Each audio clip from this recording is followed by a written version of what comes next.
প্রত্যেকে মাওলা আলীকে যে ধারণ করে, আহলে বায়াতকে ধারণ করে, নবীর আদর্শকে ধারণ করে, যে দিনটির ভিতর দিয়ে, যে সময়ের ভিতর দিয়ে, একটি ঐতিহাসিক প্রেক্ষাপটের মধ্য দিয়ে আমাদের বেলায়েতকে যিনি সুপ্রতিষ্ঠিত করেছিলেন আল্লাহর নির্দেশে, আমাদের রাসূলে খুদা, হাবিবে খুদা হযরত মুহাম্মদ মুস্তাফা সাল্লাল্লাহু আলাইহি ওয়াসাল্লাম, আল্লাহর বিশেষ নির্দেশ, যে নির্দেশটি এসেছেন সূরা মায়েদার ৬৭ নম্বর আয়াতে।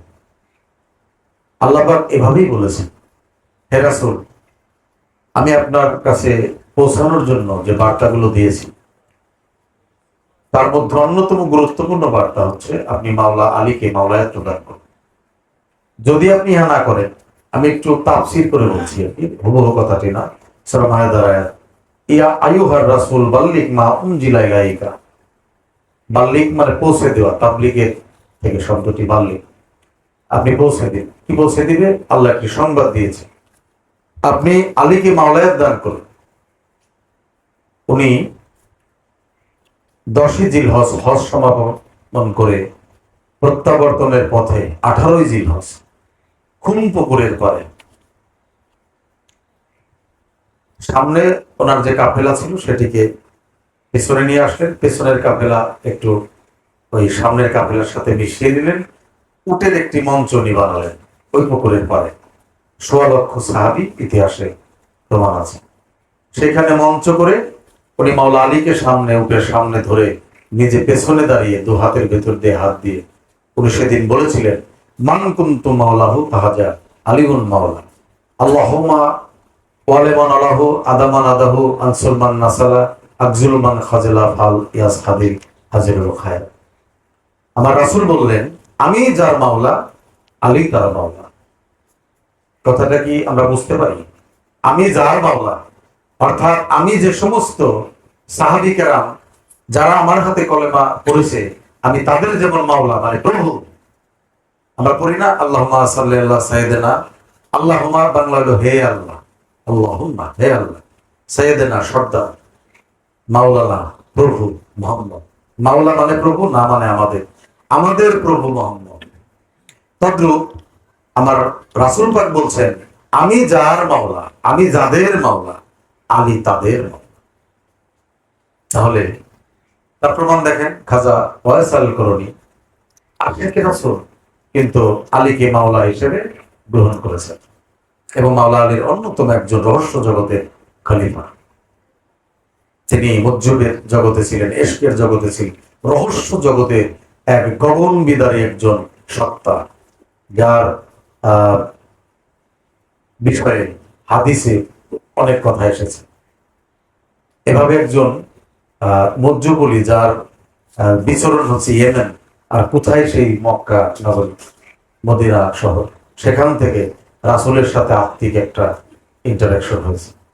সেটা রাসূল একদিন বলেছেন, যদিও তার বিষয়ে আলোচনা নয়, তবু কথাটি বলি, যে ইয়েমেন শহর থেকে এমন একটা মানে বাতাস আসে যা আমাকে অস্থির করে দিবে। রাসূল ঘরবাক্ত হয়ে গেছে। তিনি খিরকা প্রাপ্ত হয়েছেন রাসূলের খিরকা প্রাপ্ত হয়েছেন খুব অল্প কিছু লোক।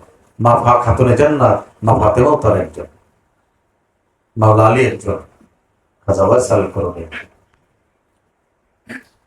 রহস্য, সেই রহস্য এসে আমার মাওলা আলীকে উনি মেনে নিয়েছেন মাওলা হিসেবে।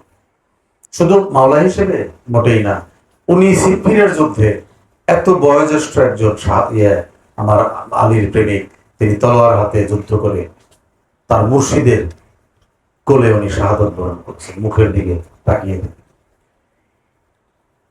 মুর্শিদের এশকে যিনি প্রাণ ত্যাগ করে তাকে কি বলা যায়? আর একজন প্রাণ ত্যাগ করেছে তার মুর্শিদের এশকে, হযরত বেলাল রাদিয়াল্লাহু আনহু। বেলাল রাদিয়াল্লাহু আনহুকে যখন ধরে আনে, মদিনায় আজান হচ্ছে না, আমরা বহুদিন সেই দরদ মাখা প্রেমের আজানটি শুনতে পাই না। তখন তাকে ধরে নিয়ে আসলো। বেলাল তখন হতবিহ্বল, পাগল হয়ে গেছে রাসূলের বিয়োগে। তাকে জোর করে বিনায় উঠিয়ে দিল। বেলাল রাদিয়াল্লাহু আনহুর একটি অভ্যাস ছিল, আজানের সময় সে সবসময় রাসূলের দিকে তাকিয়ে আজানটা দিতেন। তাকিয়েই থাকবে, মিনা থেকে। সেদিন যখনই আল্লাহু আকবার বলেছেন, রাসূলের দিকে তাকাইছে, দেখে রাসূল নাই। উনি সাথে সাথে লাফ দিয়ে নিচে পড়ে প্রাণ ত্যাগ করেছেন। আপনারা কি তাকে আত্মহত্যা বলবেন? তার মুর্শিদের এশকে, তার মাওলার এশকে সে থানা হয়ে গেছে, তার জীবনও যা, মৃত্যু। সে বেলাল প্রেমের জগতে সাহাবীদের ভিতরে নাই বলো পৃথিবীর তাবৎ উহাবিরা তার নাম, কিন্তু প্রেমিকদের অন্তরে বেলাল আজীবন সেই হাফসি কৃতদাস, যার জিহবাটি কেটে নিয়েছিল কলেমা গ্রহণ করার অপরাধ। অপরাধ নয়, তাদের ভাষায় অপরাধ। এমনি করে প্রেম জগৎটিকে আমাদের একটু ধরতে বসতে হবে। যাই হোক, আমরা যাদের ইচ্ছে আছে, আমরা যেন ওই আল্লাহ বাজানের দরবারের সামনে তথা বাস স্ট্যান্ডে এই বড় ঈদে গাদির উদযাপন হবে, আমরা সেখানে সমবেত হব, এবং যারা ইচ্ছা তারা সেখানে সমবেত হবে। তো যাই হোক, এখন ফলের তোফাতে, হ্যাঁ আজকে ছোট করে হলো ফল কি বিষয়। আমি যদি বৃক্ষ তোমার নাম কি ফলে পরিচয় দিতে না পারলাম, তো ফল ফাতেহা করে কোনো লাভ আছে? এটা নিছক একটা খাবার দাবারের আয়োজন হবে মাত্র। জীবন বৃক্ষের শাখায় যে ফুল ফুটে তাই মনুষ্যত্ব। আমরা পড়ছি না এটা দিল? তাহলে আমার জীবন বৃক্ষের শাখায় কি মনুষ্যত্বের ফুল ফুটলো? আমি কি মানুষ হতে পারলাম? এই যে আমি কি আসলে মুর্শিদের কাছে একটা ফলবান কিছু হতে পারলাম? যদি তাই হতে পারি তাহলে অনুষ্ঠান সার্থক। প্রিভিয়াস আমাদের গেল ঈদ উল আজহা, কুরবানির ঈদ। ঈদের নাম কি? কুরবানির ঈদ। কিসের কুরবানি? কি কুরবানি করি? পশু কুরবানি করি। পশু থাকে কোথায়? কোথায় পশু থাকে? এই যে ফলবান হওয়া, যদি হতে পারি এই ফল ফাতেহা তখন তাৎপর্যপূর্ণ হয়ে উঠবে। আর তা যদি না হয়, এটা নিছক অনুষ্ঠান। কোরবানির তদ্রূপ আমি পশু কোরবানি করব। পশু থাকে কোথায়? পাশবিকতা যেখানে থাকে। পাশবিকতা থাকে কোথায়? মানুষের নফসের ভিতরে। এই যে দেখেন, মুনাজাতটা করছে রব্বানা যুলামনা আনফুসানা, মানে হে আমি আমার নফসের উপরে জুলুম করেছি। তো জুলুম না করলেই হয়। এই মুনাজাত অনন্তকাল জারি রাখছে। এটা তো যদি আদমেরই মুনাজাত হয়, তাহলে তো আদম এখান থেকে উত্তরণ ঘটাইছে, তাহলে মুনাজাতটা রহিত হওয়ার কথা। এখনো সেটা জারি আছে কেন? তার মানে হলো, কোরআনে বর্ণিত যে ঘটনাগুলো, সেটা কোনো ব্যক্তি বিশেষের উপরে প্রয়োগ নয়। অনন্তকালে মানুষের, এই প্রত্যেকটি মানুষের আত্মশুদ্ধির উপায়ের জন্য একটি একটি করে ঘটনা ঘটানো হয়েছে। আদম হাওয়া গন্ধম খাইছে, আমরা খাই নাই, কারণ আমাদের তো আর গন্ধম খাওয়া না। আমরা কিভাবে বিতাড়িত হইলাম জান্নাত থেকে? এই যে আমাদের আবার যাওয়ার প্রশ্ন আসে, জান্নাতে যেতে হবে। তার অর্থ হলো, এই যে ঘটনাগুলো, এই গন্ধমের সাগরে আমরা হাবুডুবু খাইতেছি। এখান থেকে আমাদের বেরিয়ে আসতে হবে। যাই হোক, যেখানে আত্মশুদ্ধির যে সাধনা কুরবানির ভেতর দিয়ে, সেটা মূলত আমার পশুকে, আমার ভেতরের পশুকে, আমার আমিত্বকে, আমার অজ্ঞানতাকে কাটতে হবে একটা তলোয়ার দিয়ে। সেই তলোয়ারটার অধিকারী হলে মাওলা আলী। সেই তলোয়ারের নাম জুলফিকার। জুলফিকার যার হাতে নাই, সে কখনো পশু কুরবানি করতে সক্ষম নয়। যে জুলফিকার গরুর মহব্বতে সহব্বতে থেকে মুর্শিদের ফায়েজের ভিতর, দেশকের ভিতর দিয়ে, আনুগত্যের ভিতর দিয়ে তলোয়ারটি অর্জন করতে হয়। এই তলোয়ারের আগায় ডগায় আমার মাওলা আলী বসা হয়েছে। আমি এবং আলী একই নূরের দুই খণ্ড, আমার রাসূল বলছে না? তাহলে একটা নূরকে দুই খণ্ড করলে এটা কোনটা ছোট কোনটা বড় বলা যাবে? একই নূরের দুটি খণ্ড। একই নূরের দুটি খণ্ড, একজন 3 নূরের অধিকারী, একজন হলো 2 নূরের অধিকারী, আর একজন 1 নূরের অধিকারী। আমার রাসূল পরবর্তীতে 1 নূর অধিকারী হয়েছে, মা ফাতেমা। মাওলা আলী হয়েছে আরো 2টি নূর, হাসান এবং আচ্ছা, এই তো পঞ্চ খণ্ড হলো, আহলে বায়াতের পরিচয় প্রকাশ পেল, পাক পাঞ্জাতনের পরিচয় প্রকাশ পেল। এই পাক পাঞ্জাতন সত্তার সাথে যাদের সম্পর্ক নাই, সম্বন্ধ নাই, হৃদ্রতা নাই, যাদের সাথে কানেকশন নাই, তাদের কোনো দিন ধর্ম কিচ্ছু নেই। বিভিন্ন ধর্মে বিভিন্ন শাস্ত্রে এই পাক পাঞ্জাতনকে চেনানো হয়েছে। আমরা শুধু যে নামে বলি, অন্যরা কিন্তু এই নামে বলে না। দেখেন, আমরা বলি আ বাতস খাকবাত ছাপা। আমি হিন্দু শাস্ত্রের সংস্কৃতিতে তারা ওই তালিমটাই লিখেছে, দেখলাম খিতি অক্তেস মরদ বোম, এবং 5টা করে ফেলও লেখছে ওইভাবে। তাহলে বোঝা গেল, আগে এসে বোঝা গেল অনেক জ্ঞান নিয়ে আমরা বসে আছি। আমাদের যে ভাবনা, এটার নামে আমিত্ব। এ জ্ঞান সর্বমহলে আছে, বহু মানুষের মধ্যে আছে। প্রতিটি জাতি ধর্ম বর্ণের ভিতরে আল্লাহর বিশেষ মানুষ বাস করে, সে বৌদ্ধের মধ্যে, খ্রিস্টানের মধ্যে, সমগ্র মানুষের মধ্যে। আল্লাহ তো বলেছেন, পৃথিবীতে আমি সতর্ককারী, আহ্বানকারী না পাঠিয়ে আমি কোনো জাতিকে শাস্তি প্রদান করি না। সুতরাং সতর্ককারী কে? সতর্ককারী। আহ্বানকারী কে? আহ্বান করে। আল্লাহর থেকে কি আসমান থেকে নেমে আসে কেউ? নেমে আসে আসমান থেকেই, কিন্তু এই আসমানটা এইটা না। প্রতিটি মহাপুরুষ আসমান থেকেই নেমে আসে, এবং তারা আসমানি রিজিক গ্রহণ করে, আসমানের বার্তা জমিনের মানুষকে প্রদান করে। এ হলো মহাপুরুষদের কাজ, কারণ তাদেরকে জমিনে আসতে হয়। বিষয়টা হলো এই যে, এজন্য বলা হলো আসমানি কিতাব। জীবনে আসমান থেকে কোন প্রেসে থেকে প্রিন্ট হয়ে এই কিতাবটা আসছে? প্রেস আছে উপরে, তাহলে বলা হয় আসমানি কিতাব। বলে 100 খানা, 4 খানা বড় আর 100 খানা হলো ছোট। তাহলে 4 খানার নাম আমরা অনেক কষ্ট করে মোটামুটি রপ্ত করছি, আর 100 খানা কোথায় গেল? এইরকম তো গোজামিল হওয়ার কথা না। এই যে 1 লক্ষ, মতান্তরে 2 লক্ষ, ছোটবেলাতে শুনে আসলাম, মতান্তরে 1 লক্ষের পরে 1-2 হাজার হইতে পারে, একটা 1 লক্ষ ঢুকে গেল। এরকম মতান্তর কে করতে বলছে? এরকম মতান্তরে কাজ হবে না।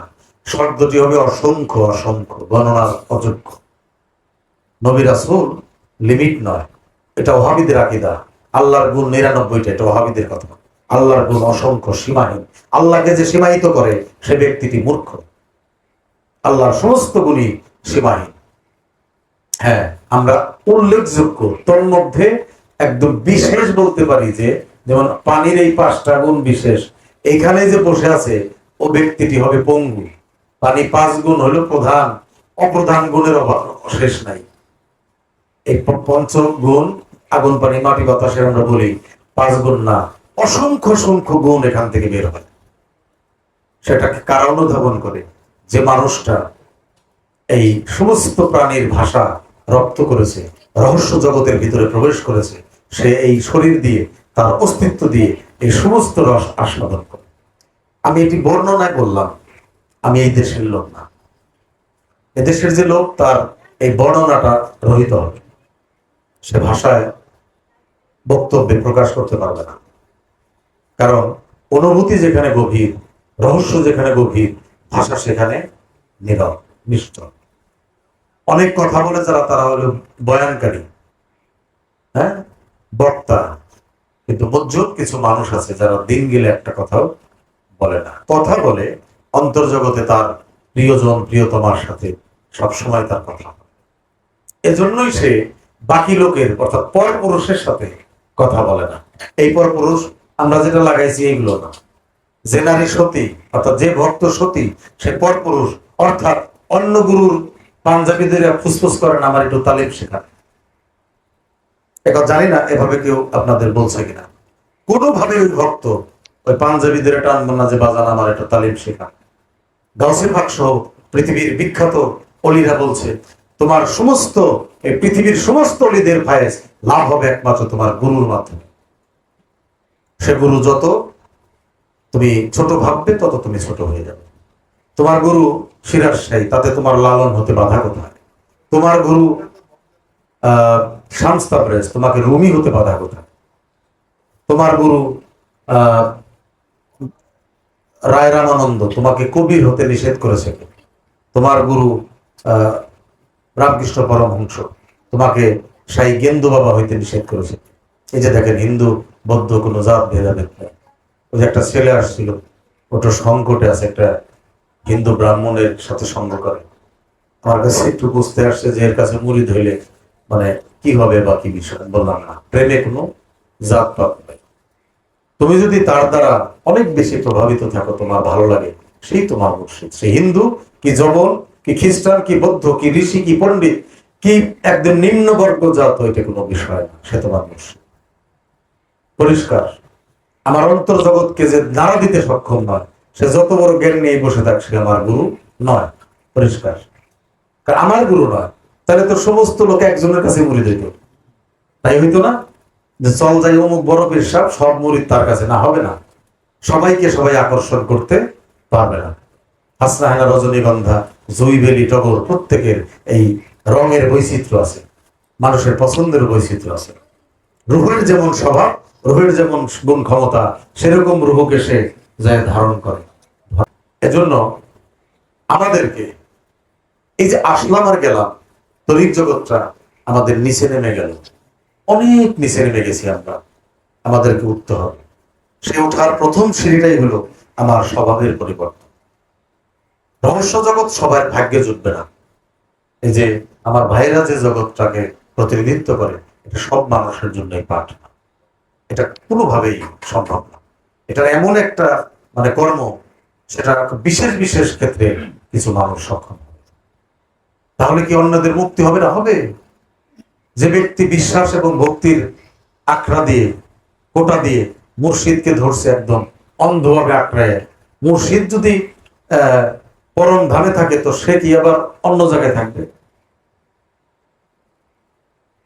নামাজের নম্র স্বভাবে যেদিন ফানা বিল্লার মাঠে যাবে, বিনয়ের নম্রতা যদি ভক্ত অন্তরে না আসে, সে কখনোই ফানা বিল্লার মাঠে যেতে পারবে না।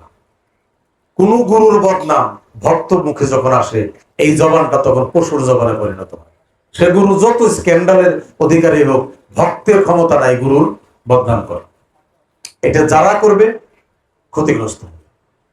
আমাদের এই স্বভাব থেকে বেরিয়ে আসা উচিত। এটা ভক্তের কাজ না।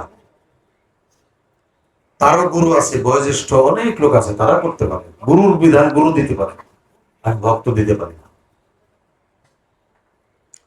এজন্য এই যে যে ফলের ফাতেহা, এটি তাৎপর্যপূর্ণ। ফল খাওয়া না, আমি যেটা শুরু করেছিলাম, আমাকে ফলবান হতে হবে। আমি একটা বৃক্ষ, সেই বৃক্ষের একটা ফলবান অস্তিত্ব হতে হবে, এর নাম ফল ফাতেহা। গুরু গৃহে যে অনুষ্ঠান হয় তাৎপর্যবিহীন, ওটা একমাত্র তামসা মাত্র, তামাশা। এটা তাৎপর্য থাকতে হবে। গুরুর কোনো কাজই তাৎপর্যের বাইরে নয়, অবশ্যই ভিতরে ভেদ রহস্য লোকায়িত। গুরু একটা ভক্তের কাঁধে হাত দিয়ে একটু নৃত্য করতেছে, ওটা তাৎপর্যের বাইরে নয়। কিন্তু বেরসিকের কাছে বা অপ্রেমিকের কাছে সেটা মনে হবে এটা সমাজ বিরুদ্ধ কাজ। জজবার হলে একদম জজবার ভিতরে প্রাণ ত্যাগ করেছে এই সিস্তিয়া তরিকার খানদানের অলিরা, কয়েকজন বিখ্যাত অলি, যে মজলিসের ভিতরে লাভ দিয়ে নাই। আচ্ছা, খাজা বাবার ওরস হয়, এই যে আমার সেলিম ভাই তো আজমির পর্যন্ত গেছে, ওরস করুন লাগে 1 তারিখ থেকে 6 তারিখ। কারণ হলো আজমির নিজেও জানে না খাজা বাবা কখন প্রাণ ত্যাগ করছে, এটা বলতেই পারবে না। তারা বহুমত দিয়ে বলে 3 তারিখ থেকে 6 তারিখের মধ্যে, এটাও মানে একজ্যাক্ট বলতে পারে না। কারণ কি? কারণ আমার খাজা বাবার যখন ললাটে একটা লেখা উঠে, উনি যখন প্রস্থান করে, এই ললাটের ভেতরে একটা মানে বাণী মোবারক একদম স্বচ্ছ হয়ে ওঠে। বাংলা বলি তার আমি, সেখানে উঠবে আল্লাহর হাবিব আল্লাহর এশকে প্রাণ দান করেছে, এই কথাটা তার ললাটে ওঠে। উনি প্রবেশ করেছেন ওনার হুজরাখানায়, খানকাতে, একা, কাউকে প্রবেশ করতে দেয় না। বলছে খানকার দরজা বন্ধ করে দাও, উনি একা। বলেন তো বাসর কি স্বামী স্ত্রীর হয় না পাড়া প্রতিবেশী সবাই নিয়ে বাসর করতে হয়? কেমনে হয়? স্বামী স্ত্রী। একজন আল্লাহর সুমহান ওলি, সে যখন তার মিলন বাসরে তার পরম বন্ধুর সাথে মিলিত হয়, ওই সময় আর আমাদের মতো ডাকে না, একটু মেয়েকে ডাক, ছেলেকে ডাক, ওই ফুপুরে দেখতে মন চায়, এগুলো তাদের, এটা বাধা, এটা বড়। আল্লাহর ওই অলিরা একদম প্রস্তুতি নিয়ে তার বন্ধুর সাথে মিশে গেছে। নীল জল ওরে নীল যমুনার জল, এটা গান আছে নজরুলের। নীল যমুনার জল এই বিষয়ে বিখ্যাত হলো কেন? এজন্যই হলো গৌরাঙ্গ মহাপ্রভু, এটার ইতিহাস আছে বহু ধরনের। শেষ অব্দি লেখা হয়েছে যে উনি এই শ্যামবর্ণ কৃষ্ণ ভেবে যমুনায় ঝাঁপ দিয়ে উনি প্রাণ ত্যাগ করছে। আর একটা ইতিহাস লেখা হলো মন্দিরে ওনাকে হত্যা করে ব্রাহ্মণরা রটাই দিছে যে উনি কৃষ্ণ প্রেমে লাভ দিছে, যেটাই সত্য হোক। হ্যাঁ, কৃষ্ণকে ভাবতে ভাবতে ভাবতে জলের মধ্যে শ্রীকৃষ্ণের অস্তিত্ব দেখে সে ঝাঁপ দিছে। খাজা বায়েজিদ বোস্তামি, ওনার মুর্শিদ হচ্ছে ইমাম জাফর আস-সাদিক। উনি একজন হজ ব্রত পালনের জন্য মক্কা যাবেন। ইমাম জাফর আস-সাদিক বললেন, ঠিক আছে বাবা, তুমি হজ করে আসো। বিদায় টিদায় নিয়ে গুরু গৃহ থেকে গেল। পথিমধ্যে একজন মজ্জু বলি, বায়েজিদ কোথায় চলছে? বাজান আমি একটু হজে যাই। এখানে আসো। জোরে ধমক দিছে, কাছে গেছে। কারণ বায়েজিদ বস্তিত আদব সম্পন্ন একজন। তোমার হাতে কি? বলে এটা দিরহাম, আমাকে দাও। সবগুলো কেড়ে নিছে। বলে আমাকে 7টা করো, প্রদক্ষিণ করো 7 বার। করছে, যাও বাড়ি চলে যাও, তোমার হজ হয়ে গেছে। উনি যদিও ইচ্ছা করছে মক্কায় যাবে, ওনার তো অর্থ কেড়ে নিছে পাগল। উনি একটু মন টন বেজার হয়ে চলে আসছে, মুর্শিদের সামনে একদম হয়ে উপস্থিত হয়ে গেছে। বলে, এই বায়োজিৎ, তুমি হজ করো নাই, হজে যাও নাই? বলছে, বাবা গেছিলাম, কিন্তু প্রতিমধ্যে একজন মজ্জুর পাগল আমাকে ডাক দিল, গেলাম, আমার পয়সা সব নিয়ে গেল, আমাকে বললো আমাকে 7 বার তুমি প্রদক্ষিণ করো। করলাম, চলে আসলাম। তখন ইমাম জাফর আস-সাদিক পকেট থেকে ওই দিরহাম বের করে দিয়েছে। কি বোঝা গেল কে কাকে হজ? মুর্শিদ চায় নাই যে বায়েজিদ বোস্তামির মতো লোক ওই মেজাজি জায়গায় চলে যায়। মেজাজিটাকে কোনো লিও স্বীকার করে না, কিন্তু এটা রহস্য দেখাচ্ছে। আর একটা রহস্য আমি আগেও আলাপে বলছি, এটা জুনায়েদ বাগদাদি, উনি তার এক ভক্ত নিয়ে একটা সাগর পাড়ি দিতেছে। ভক্তকে বলছে, এই শোন, তুই আমার মাজারকে ধর আর বলবি ইয়া জুনাইদু ইয়া জুনাইদু ইয়া জুনাইদু। তো ভক্ত ওইটা বলে, আর ওই পানির উপর দিয়ে সুন্দরভাবে, তো তার মুর্শিদ হলো একদম পানির উপরে, তো ভক্তটা একটু পানির নিচে কিন্তু চলছে। তো ভক্ত চিন্তা করছে যে ওনার নাম নিয়ে যখন প্রায় পানির উপর দিয়ে আমি যাই, তাহলে আল্লাহর নাম নিলে আমি একদম ওনার সমান সমান একদম চলে যাব। তখন ইয়াজুনাইদু বাদ দিয়ে কেবল বলছে আল্লাহর নাম, গলা পর্যন্ত দইবে গেছে। তখন পিছনে চাইয়ে দেখে যে ভক্ত তো যায় যায়, তখন ধমক দিছে, এই তুমি আমি যা শিখেছি সেটা বলো না? বলো, বাজান বলছি, কিন্তু আমি চিন্তা করলাম আল্লাহর নাম নিলে, তখন এই খামোশ, তুমি আল্লাহরে চিনো? না, তা তো চিনি। যারে চিনো না তারে ডাকলে কি কোনো উপকার হয়? তুমি চিনো আমারে, আর আমি চিনি তারে, তুমি আমারে ডাকো, আমি তারে ডাকো, এভাবে নদী পার হবে। যাদের আইকিউ শার্প আছে বুঝে নিতে হবে, কোন লোক গুরু ছাড়া নয়, গুরুরও গুরু আছে। যিনি আদি গুরু তারও গুরু আছে, গুরু ব্রহ্মাণ্ড। আমার আল্লাহ তার তার যে গুরু, সেই গুরুর ধ্যানে সার্বক্ষণিক রত থাকে। উনি এই শরীয়তের কিতাবে বলে দিছে, সূরা আহজাবের আয়াত নাম্বার 56, কি বলছে? আমি তো থাকি আমার ফেরেশতা টেরেশতা নিয়ে আমার হাবিবে খোদার দরদে রত থাকি। এই যে হাবিবে খোদার কেবলা বানাইলো, এজন্য কি হলো? আল্লাহর কেবলা হলো মোহাম্মদ। আল্লাহর কেবলা কি? মোহাম্মদ। কেবলা ঘুরে গেছে, জাহিরিতে ঘুরে নেই। আমি 2টা জায়গায় নিয়ে যাব, মেজাজি এবং হাকিকিয়ার সাথে। জাহিরি কেবলা কোথায় ছিল আপনারা এটা জানেন না?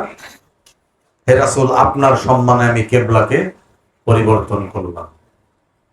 কেন? কোরআন ভরে বলতেছে আল্লাহর নিয়মের পরিবর্তন নাই, আল্লাহ নিয়ম পরিবর্তন করে। কারণ কি? কি বিপদ তার? জেরুজালেমের দিকে নামাজ পড়ছে, আমার রাসূল নিজেও পড়ছে বহুদিন। হঠাৎ আল্লাহ কয় আপনার সম্মানে আমি কেবলাকে পরিবর্তন করলাম। কেন? আল্লাহ তো কোনো কিছু পরিবর্তনই করে না। তার অর্থ হলো প্রতিটি মানুষের দুটি কেবলা, একটা মেজাজি, একটা হাকিম, একটা সাফা, একটা মারোয়া, একটা ইমকান, একটা ওয়াজিব, একটা স্থূল, একটা সূক্ষ্ম। সূক্ষ্ম কেবলাকে যে না বুঝে, আজীবন স্থূল কেবলায় কি হবে? ওটাতে একটা ইট পাইট খেলে নির্মিত একটা ঘর, কাবা, কাবাতির শরীফাতে, আল্লাহু আকবার, আজীবনই সেই কাবাতির শরীফাতে হইতে পারলাম না, সেই পশ্চিমই আমি চিনলাম না। কেবলা আজীবনই পশ্চিম।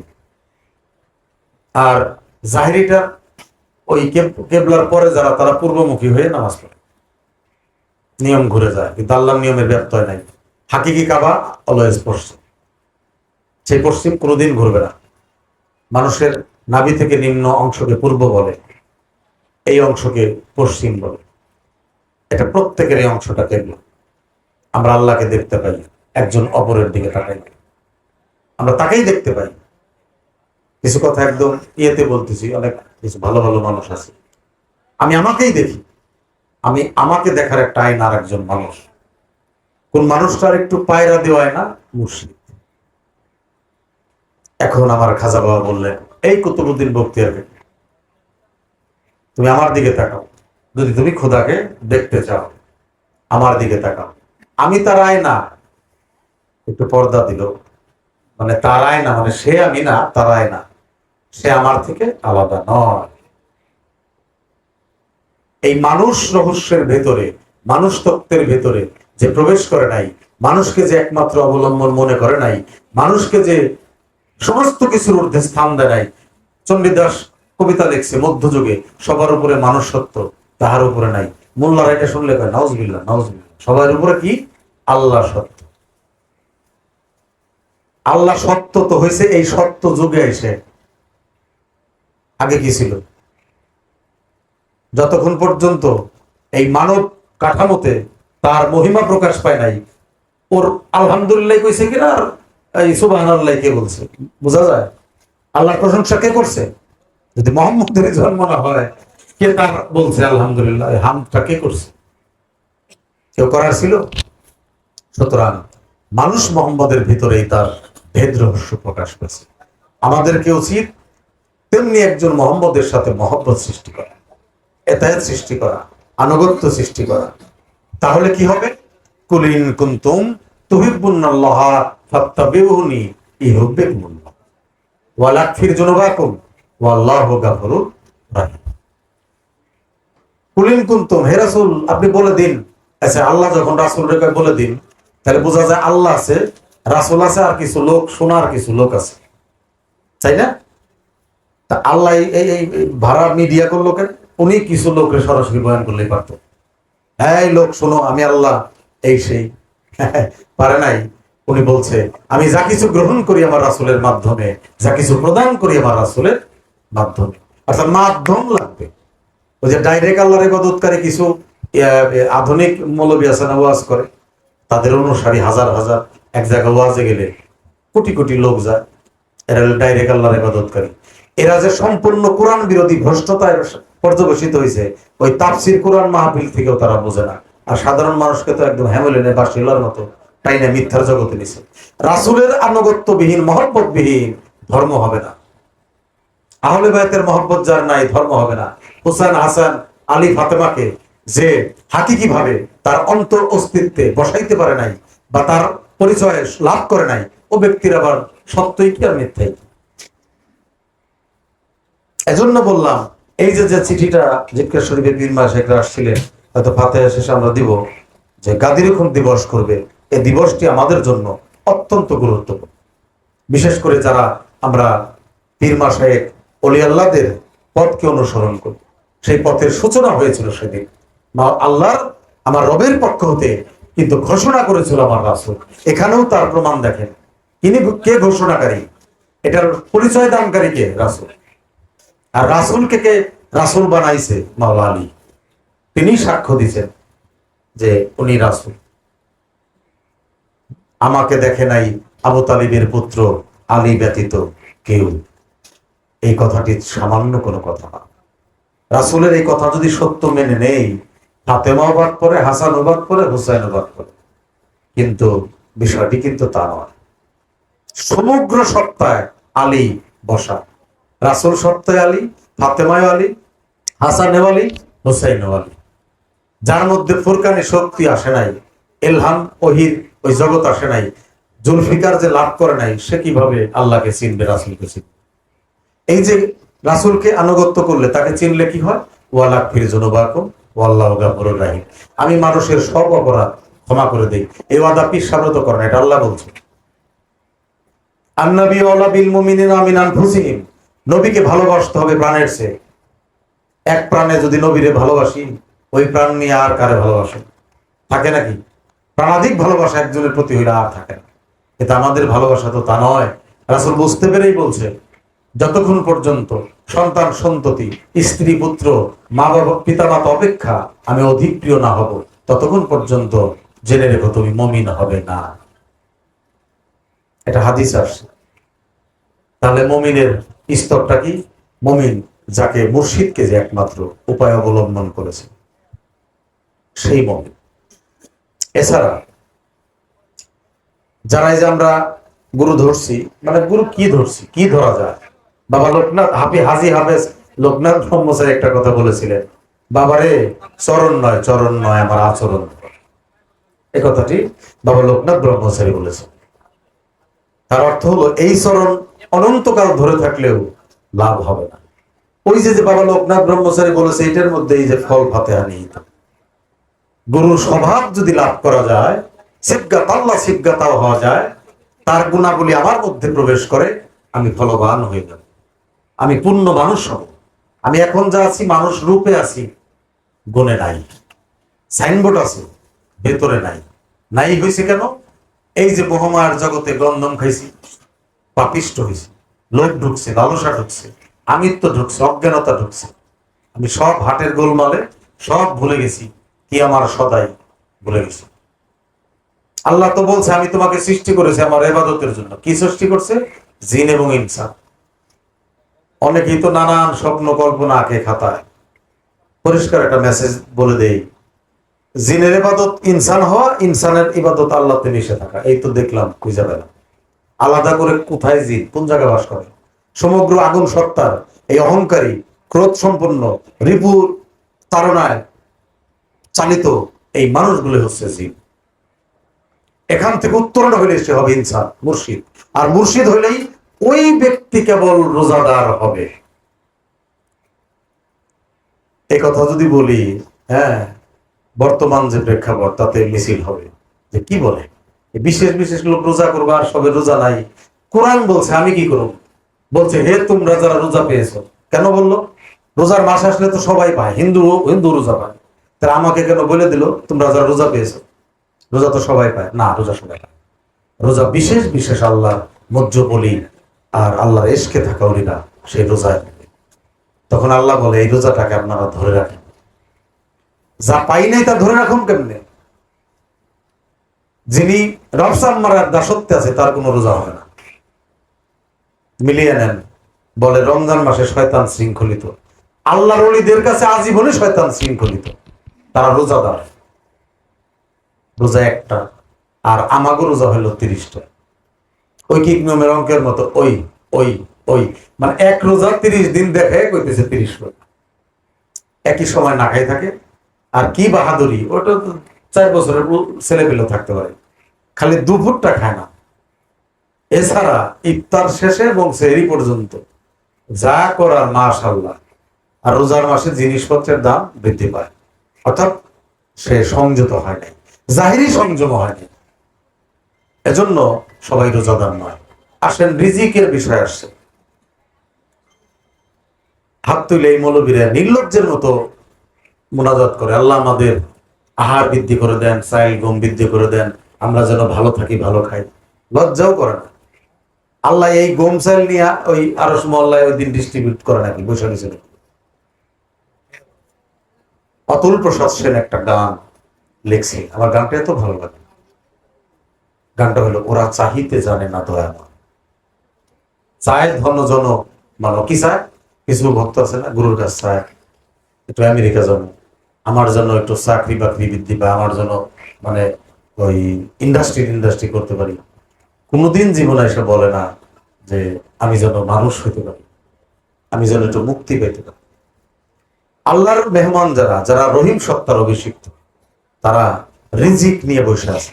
সে রিজিক লাভ করতে হয় সেই যোগ্যতা নিয়ে। এটা চাইল ডাইল গম না, এই যে এই দেশে খাওয়াই পরে এগুলো আল্লাহ ডিস্ট্রিবিউট করে। এটা আমার জন্মের সাথে আমার ওই ওই ওই রিজিকটা আছে, ওই এমনিতেই আমি আমার খাইয়ে পরে বাঁচার জন্য।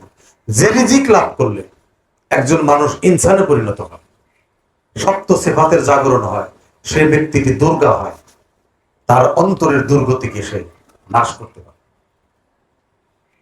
চোখ তার পবিত্র হয়, মুখ তার পবিত্র হয়, কান তার পবিত্র হয়, নাক তার পবিত্র হয়, সর্ব অঙ্গ তার পবিত্র হয়।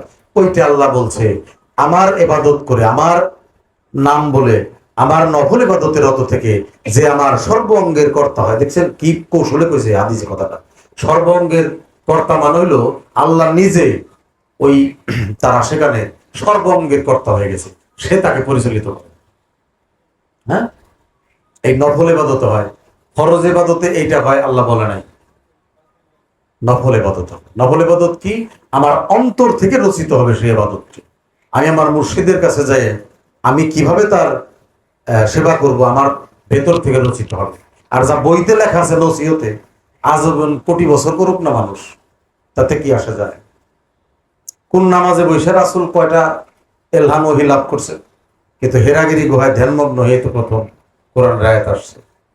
আমি কি নামাজকে নেগলেক্ট করলাম? তা করি নাই। নামাজ নিজেই তো সেই ধ্যান, সেই ধ্যান সালাতের রত হয়। নামাজ দিয়ে সেটাকে বোঝানো যায়। সালাত অখণ্ড জগতে এবং অখণ্ড। ফজর, জোহর, আসর, মাগরিব, এশা 5, এটা খণ্ড হয়ে গেল। সালাত কখনো খণ্ড না, অখণ্ড বিষয়। এই অখণ্ড সালাত কায়েম হইলে সে নিজেও অখণ্ডে বাস করে। হাফিজু আলা সালাওয়াতি ওয়া সালাতুল উস্তা ওয়া কুম লিল্লাহি কানিতিন, কোরআনের একটা আয়াত।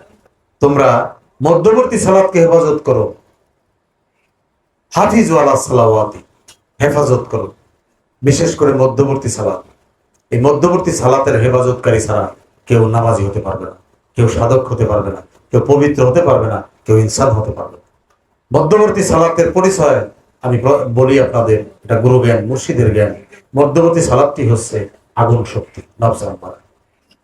এই আগুনকে যে বশীভূত আনে নাই, অহংকার ক্রোধকে যে বশীভূত করে নাই, তার কোনো সালাত কায়েম হবে না। এটা হলো অভিনয়। সালাত নামাজে দাঁড়াবে, অর্থাৎ নামাজ তার মধ্যে দাঁড়াবে না। সে নামাজে দাঁড়াবে, মানুষ দেখবে যে এই লোকটা নামাজে দাঁড়াইছে, কিন্তু নামাজ তার মধ্যে কখনো দাঁড়াবে না।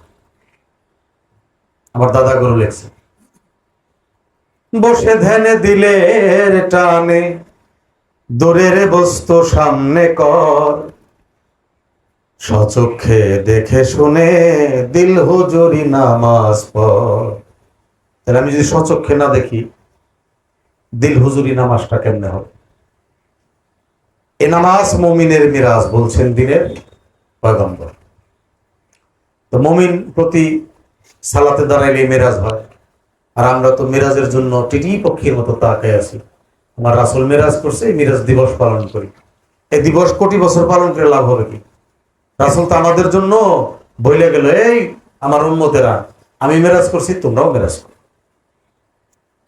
আল্লাহর সাথে একটু কথাবার্তা বলো, আমি করছি, তুমি আমার অনুসারী হলে তুমিও করতে সক্ষম হবে।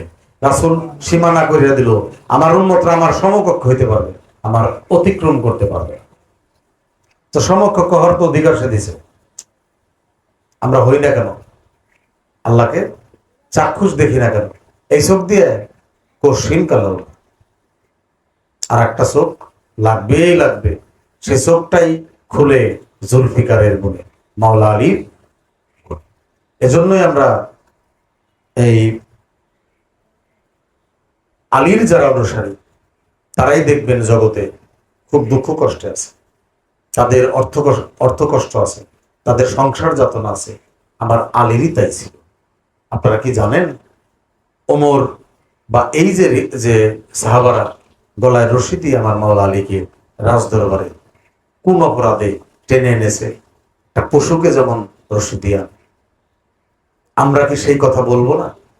যাকে আমার আল্লাহ কর্তৃক ঘোষিত হলো মাওলা হিসেবে, তোমরা বাক্ষিন বাক্ষিন বলে মাওলা কবুল করলে, হঠাৎ এমন কি ঘটনা ঘটলো, রাসূলের বিদায়ের সাথে সাথে অস্বীকার করে তোমরা নিজেরাই মাওলা হয়ে গেলে। অথচ সেই মাওলার ইতিহাসই জগতে প্রচারিত। আর যে আল্লাহ ঘোষিত খলিফাতুর রাসূল, যাকে আল্লাহ ঘোষিত মাওলা, তাকে দুনিয়া থেকে ভুলিয়ে দেওয়ার চেষ্টা করা হলো। তা তো কোনোদিন হবে না। আশেকের হৃদয়ে, এশকের হৃদয়ে, মুজ্জুবের হৃদয়ে, প্রেমিকের হৃদয়ে মাওলা আলী থাকবে চিরদিন মাওলা। এই আসন কোনোদিন চলবে না। কারণ একজন অলির অন্তরে আলীবিহীন সে কখনো অলি হয় না।